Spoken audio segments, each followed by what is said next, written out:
We've got a special anniversary. Many of you have met our member, Geraldine Brousseau, but how well do you really know her?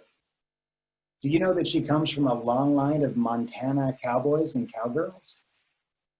Do you know that she spent her professional life in the culinary arts, including founding and operating Brousseau's Cafe in Edmonds, creating the Cinnabon cinnamon roll recipe, and serving as a major product development consultant to food and hospitality clients? There's a wonderful write-up about her at Seattle Met Online, where you can read more about her gastronomic career, and we'll include a link to that in this week's totem. You can often learn more about a person as to how they deal with tragedy. And in 1969, she became a Gold Star sister when her brother Dan, a US Army helicopter pilot, was killed in Vietnam.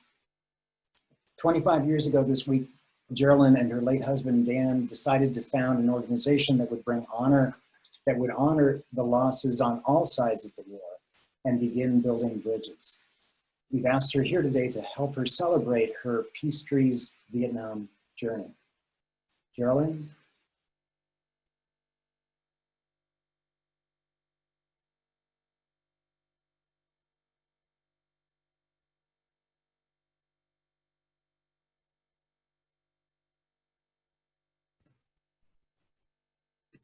Thank you, President Jeff. That was a wonderful introduction. I'm very touched. Good afternoon, fellow Rotarians. This is a very special week, and these are very tender times. I'd like to share a story with you today, a story that once seemed impossible. This coming Saturday, July 11th, 2020, the United States and Vietnam will celebrate the 25th anniversary of diplomatic relations between our two countries and our people, transforming former adversaries into partners, fostering healing, commerce, friendship, reconciliation, academic studies, and a positive future for the generations to come.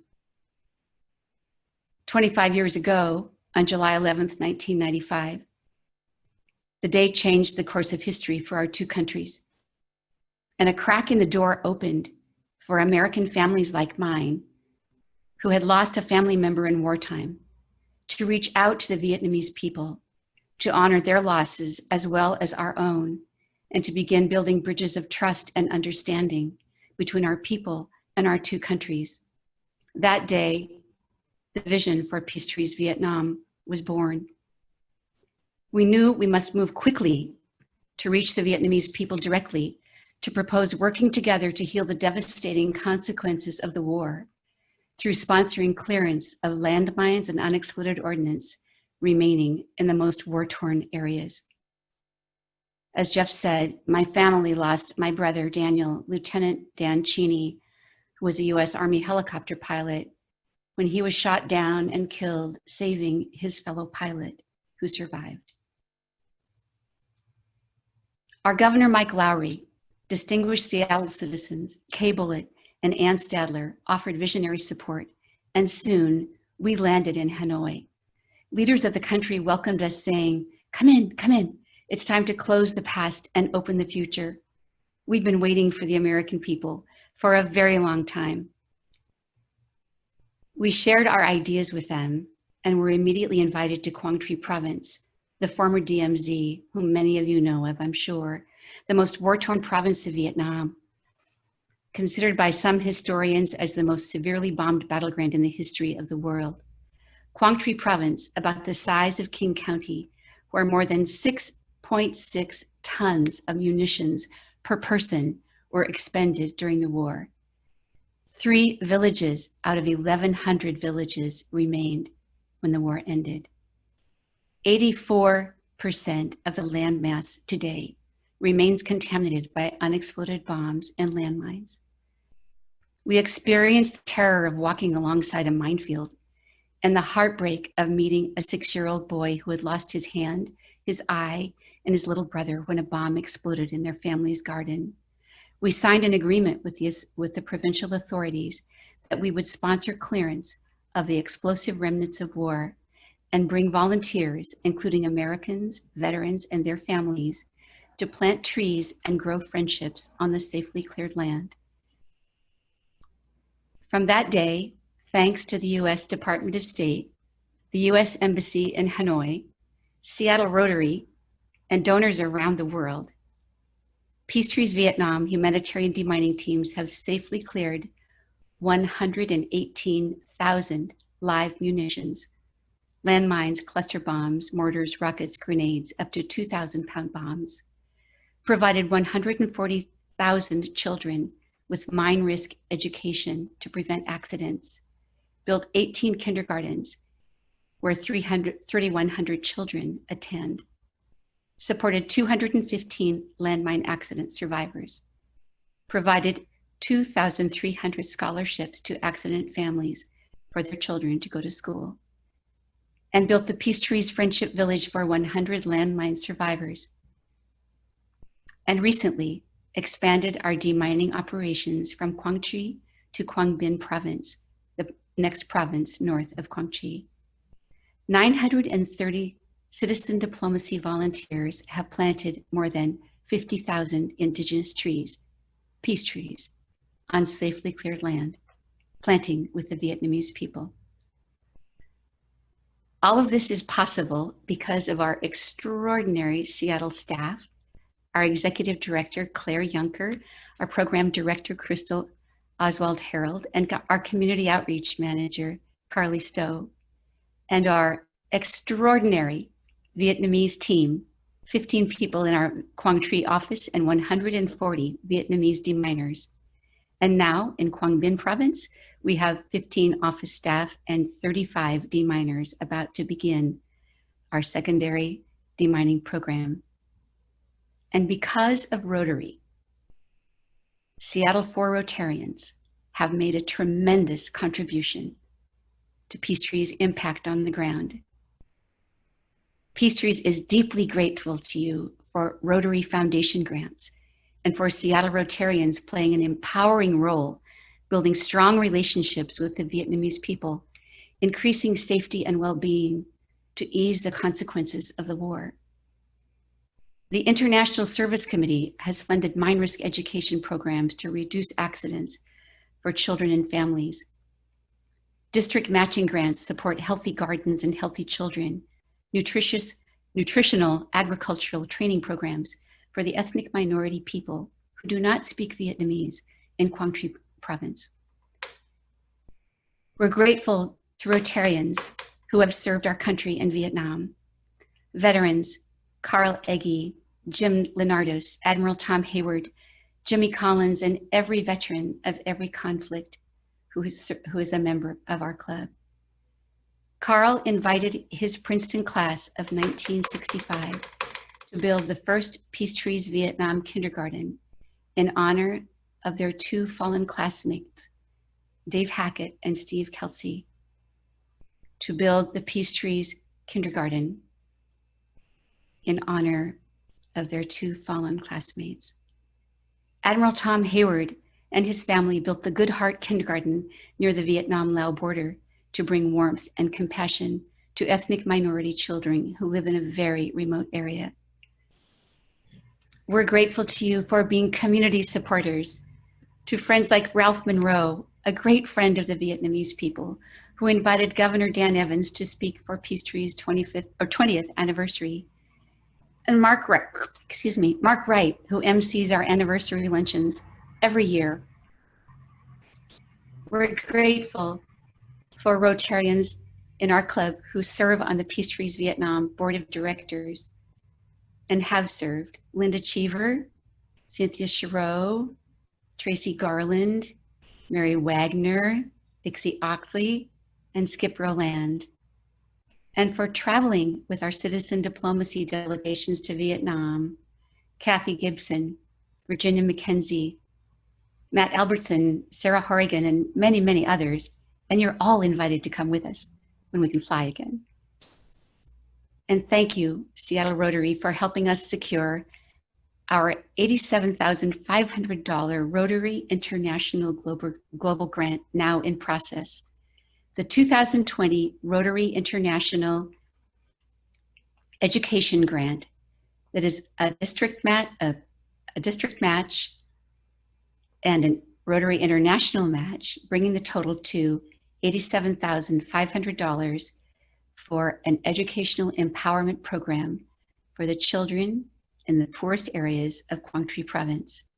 The Calgary, Alberta Club serves as our international host. Thank you for playing a key role in building strong bridges of trust. The Vietnamese people treasure these relationships. And thank you for strengthening the next generation of peace and friendship between our two countries. Your love, your friendship, and your compassion is creating a safer and brighter future for the children and families in Quang Tri and Quang Binh Province, Vietnam. Thank you for making the impossible possible.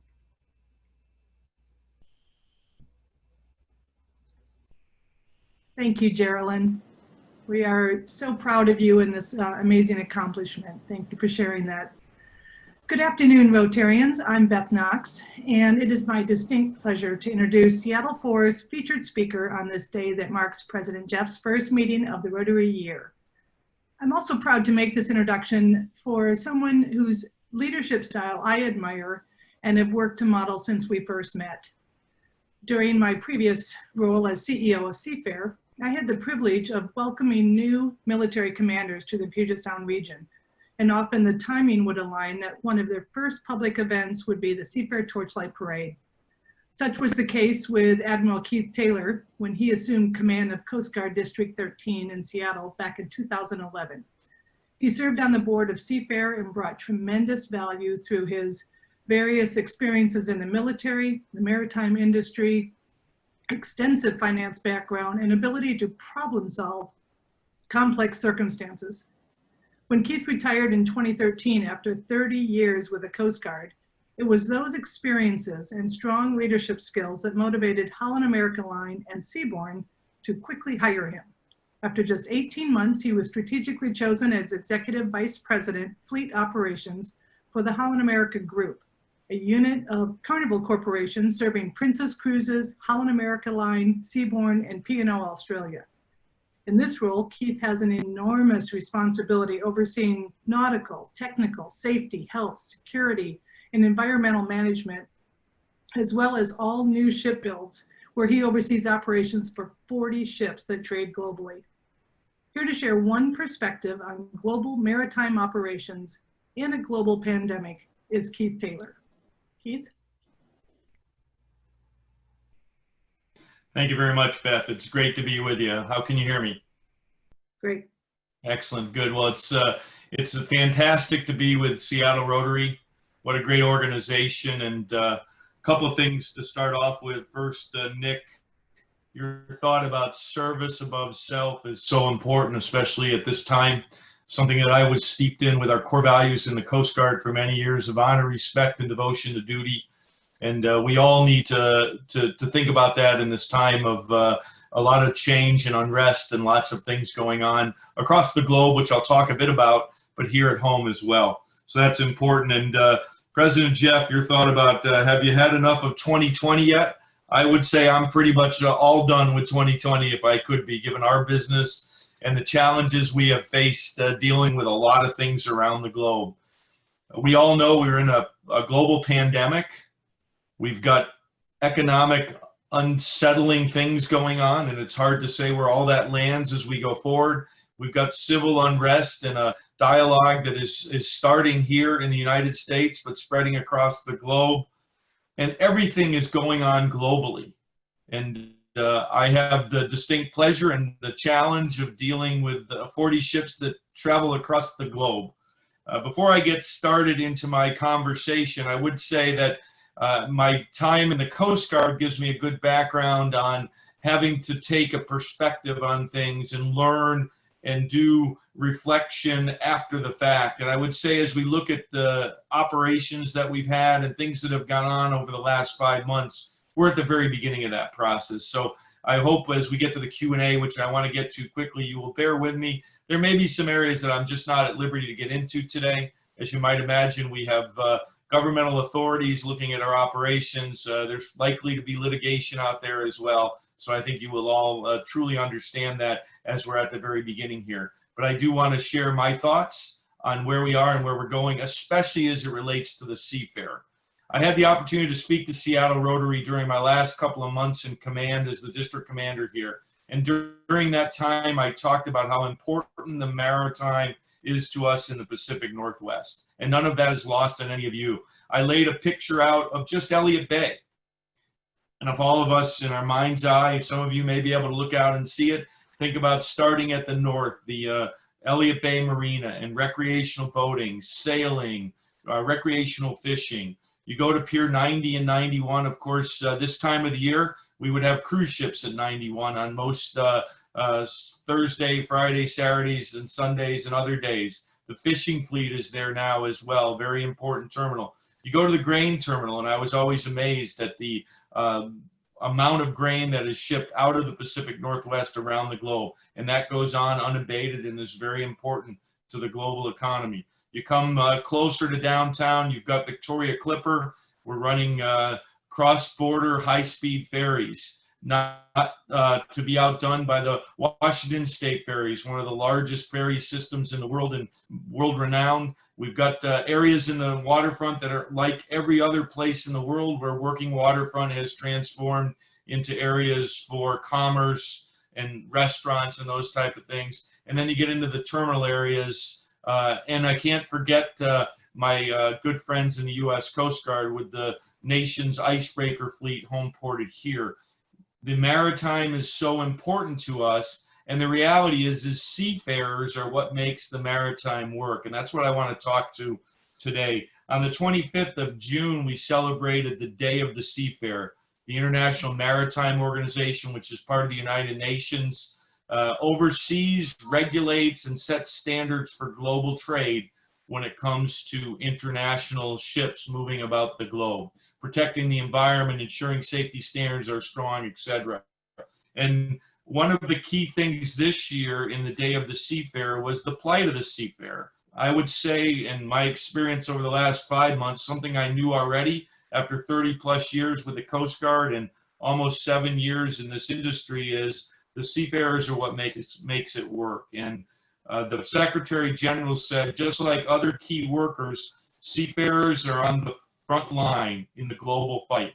They deserve our thanks, but they also need and deserve quick and decisive humanitarian action from governments everywhere. Across the globe, there's hundreds of thousands of seafarers that have been on ships that cannot get home. In some cases, they've not been able to go ashore for just a brief moment of shore leave for months. It's amazing. We've had some recent opportunities that have driven this home. We've got a number of ships, which I'll discuss in a minute, that are at anchor off of the Netherlands. And we've been able to go into one port there, and they've allowed the seafarers to go on the dock and spend a couple of hours walking on dry land. And that has been such an uplift. We also have some ships in Curacao, the same thing. Just the opportunity to get off the ship for a few moments is important. Access to medical care globally has been very difficult for seafarers. In our business, we're fortunate.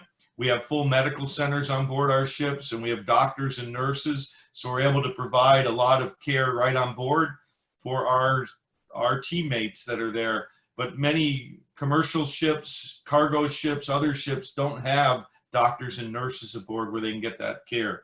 So very, very important. And finally, we're very focused, and we need to be, and we have been very focused over the last 4 or 5 months on the health and well-being of our seafarers. Obviously, we're in a pandemic. We want to make sure that all of our seafarers stay healthy, but also their well-being. We've had ships that have gone through quarantine, long isolation, depending on where they have been, and having to stay in your cabin or your stateroom for an extended period of time alone is very demanding. And it's very different than us having to stay at home. I can tell you that. So it has been a challenge. We've tried to do a lot of things to take good care of our seafarers. And that story begins in the middle of March. In the middle of March, many of you may be aware, we made a voluntary suspension of global guest operations in most of the cruise industry. It was the right thing to do. We had been learning new things every day. There had been new challenges, and the world was starting to really recognize what this pandemic was going to be. From there, at that point in the middle of March, we had a bit over 30,000 seafarers on our 40 ships around the globe.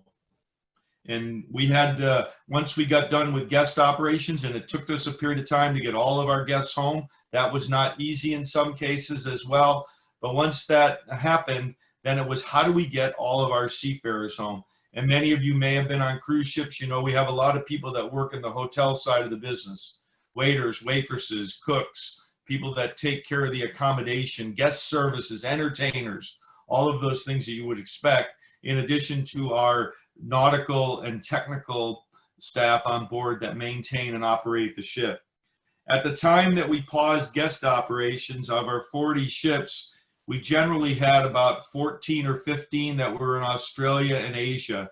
We had another 10 that were somewhere in the Pacific or on the west coast of the United States, Central America, and then another 16 that were operating in the Caribbean or on the East Coast.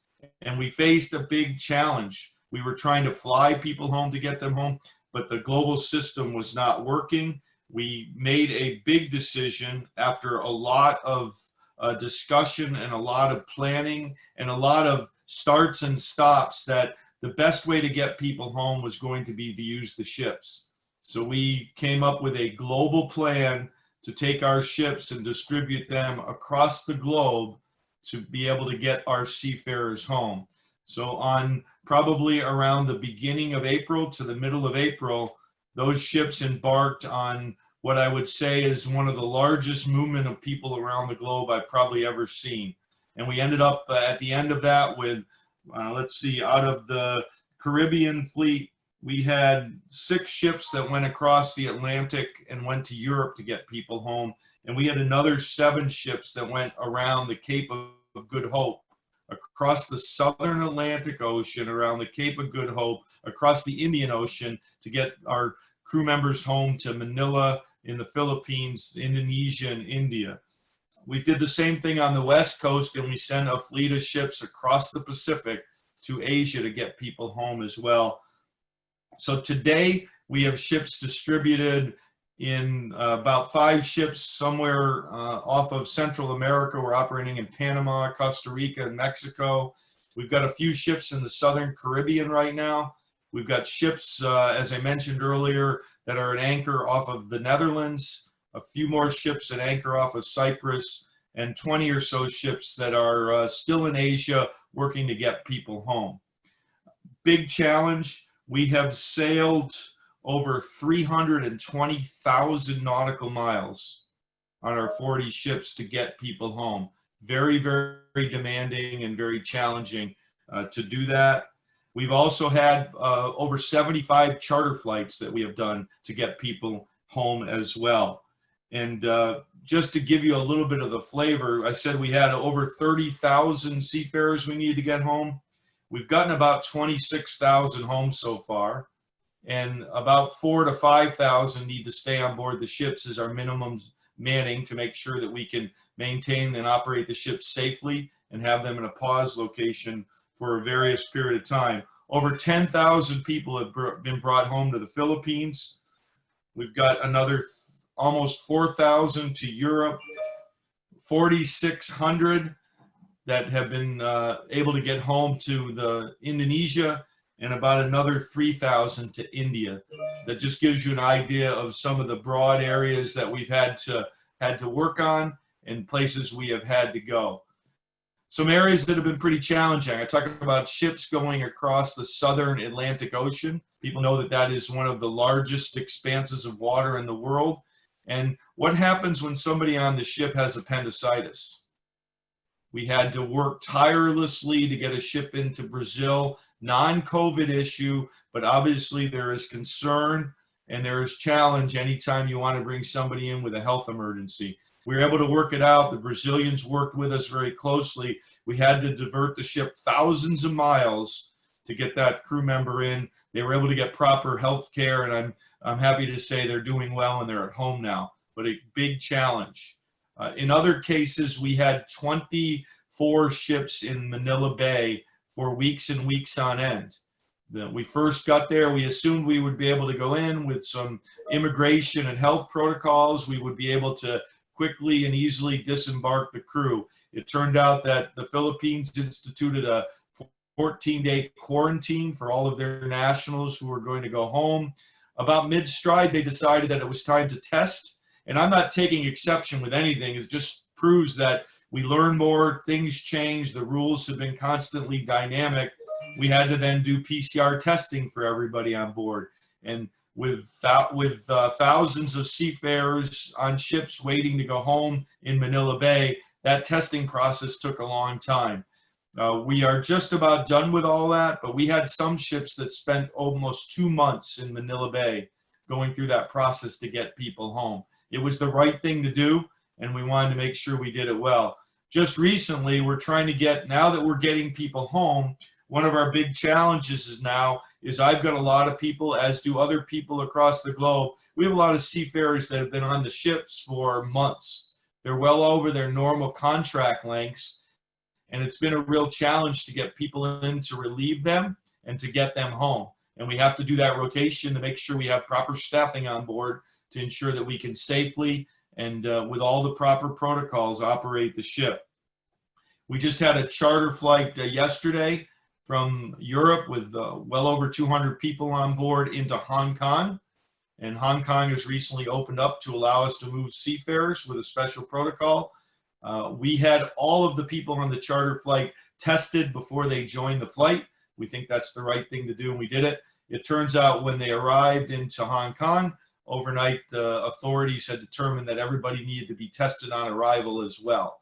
That's quite fine. It's just a test, just a change, something we had to accommodate, something we had to be flexible with. And I would tell you, the team that has been working this tirelessly since it started has, if they've not learned one thing, they've certainly learned that we have to be flexible because things will change. The world is very dynamic, and what we thought was okay yesterday is different tomorrow. And that's just the nature of the way the business has been.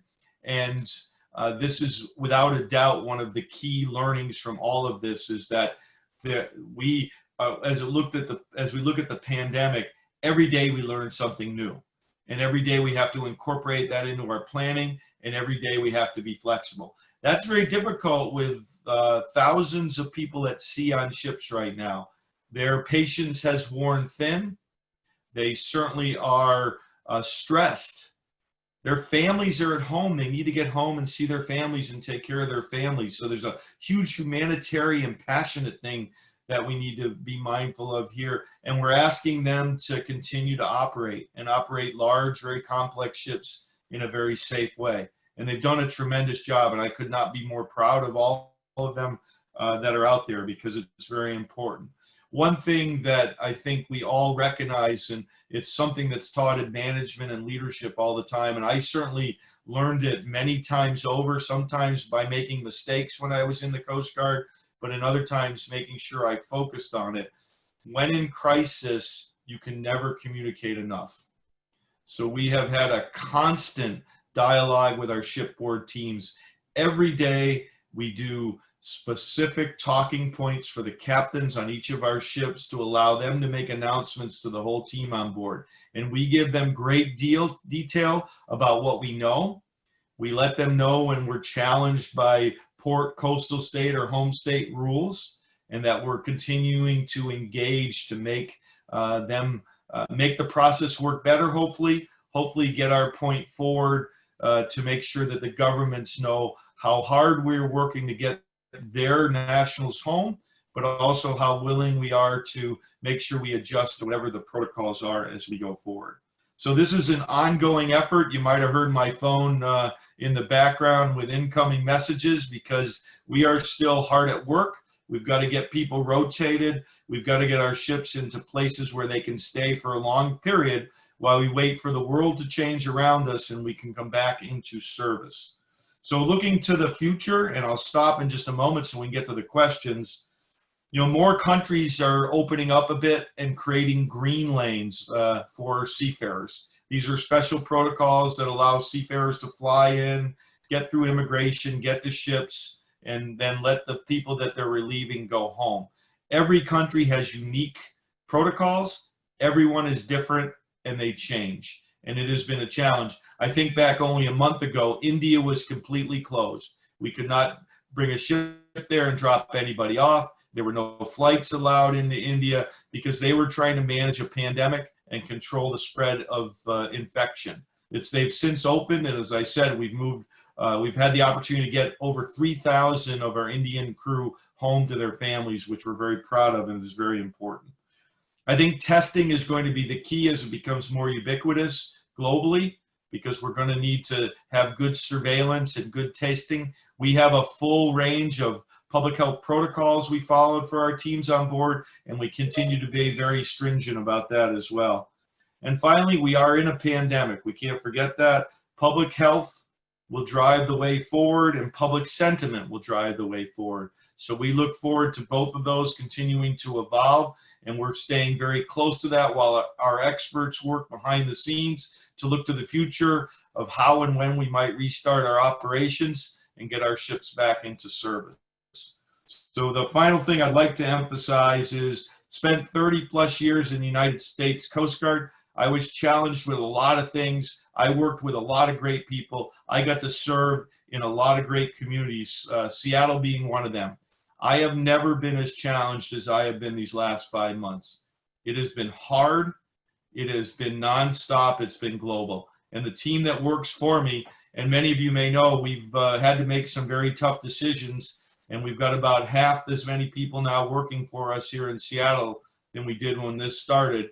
And that's just the nature of the world that is around us. It's been difficult and it's been a challenge, and people have stepped up and done the right thing, focused on getting our guests home first, and now taking good care of our team that are aboard our ships. So I appreciate the opportunity to tell you this short story, and I look forward to the questions. Thank you.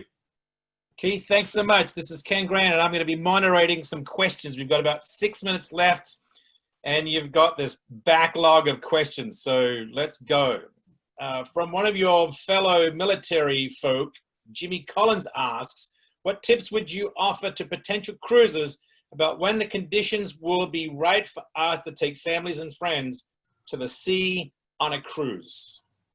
That's a great question. Thanks, Ken, and thanks, Jimmy, for that question. You know, I said I'm not going to predict what the future will bring, but I think you need to be rest assured that we are connected with some of the best experts globally in the science and public health community, and we have a really good team internally as well.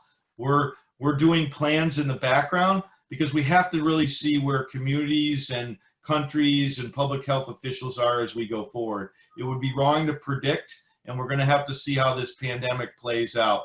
But when we say we're ready to come back, I can really let you all know when we get to that point, and all of that, say it's in the U.S., we'll work very closely with the Centers for Disease Control, and everything we would do would be done in concert with them. We'll be ready to provide the right vacation opportunity to everyone when we get to that point.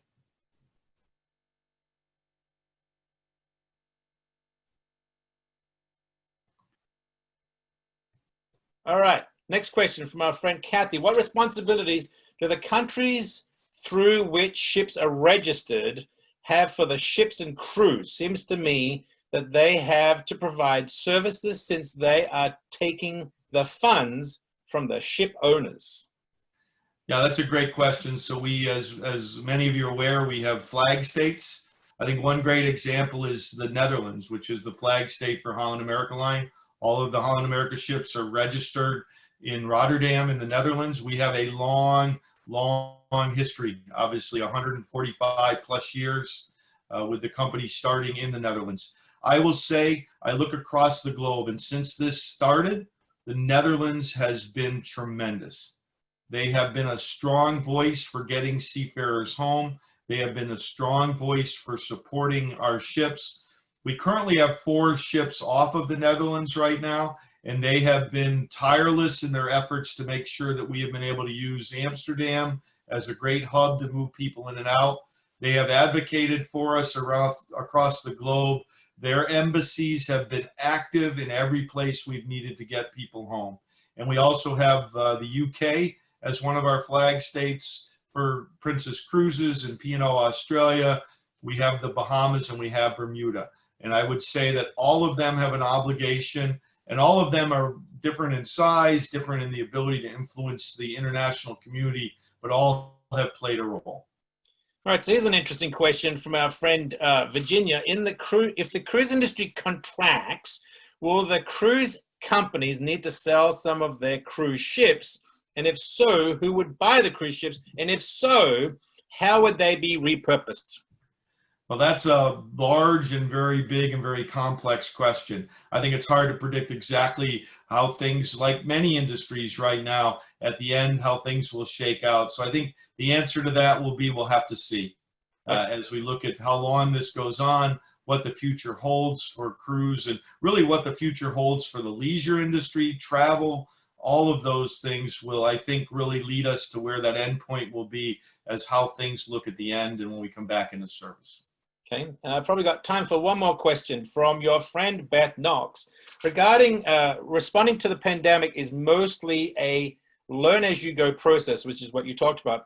At this stage, what are some of your key learnings that could be applied to future operations?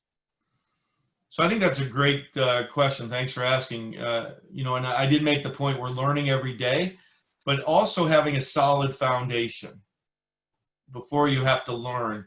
We used to say every time I've been involved in big operations in the U.S. Coast Guard, even in our world now, we have plans for how we deal with things. And I would always say as the crisis hits, the incident happens, the plan is just how you organize and how you come together, because each thing will be unique, will be different, and you need to have flexibility. So I think the first thing is never be wedded completely to your plan, because that will be a recipe for failure. You need to have a resiliency. I talk about that with our ships. I used to talk about that with my teams in the Coast Guard. We even need it individually. And many of you have had to, in your personal lives and your business lives, have had to be quite resilient over the last 4 or 5 months, because this has been unprecedented. So trying to build in personal and organizational resiliency, I think, is one of the key learnings. Trying to make sure that you always remember, in most businesses and a lot of things we do, it's about the people. We have beautiful ships. We invest in the best technology. We do a lot of things, but at the end of the day, it's those 30,000 seafarers that I talked about earlier. They're the ones that make this all work. So you have to not lose sight of it's about the people. And then the third thing I think that's enduring that we all need to have, and I think Rotary is a great example of this, and something that one of my old bosses in the Coast Guard, Admiral Thad Allen, some of you may remember that name from Katrina and Deepwater Horizon, he used to say it's important to have developed pre-need relationships that are based on trust and based on common view of the world. Because if you can do that, you can then engage and do things throughout this process. I will say, and I have spent sleepless nights on the phone talking to U.S. embassies around the world. And I will have to say that I have the utmost respect for the people in our State Department right now, because they have at every time stood up and made sure that they helped in any way they could, even when our asks were pretty big and pretty tough. And they've engaged on our behalf to get people home, U.S. citizens back to the U.S., other people into places. So I think those are 3 learnings. And I would have to say that they're not really learnings, because they're just reminders of things that most of us probably already know. And that tends to be the case in these types of things. We kind of go back to basics, and we have to reaffirm those things that are things that we really hold dear and are important. All right. Keith, words of wisdom. Love it. I'm sure everybody on the call today did. Thanks so much for being part of us today. And I'm glad that you could return with a different hat on today. That's kind of cool. Don't see that every day. Thanks, all right, Ken. so, it's great to be with you. And I'm really impressed with everything Rotary does. So thank you for all of your service as well. And it's been a great chance to chat with you. Maybe at some point when there's more to this story, I'll come back again and tell you the rest.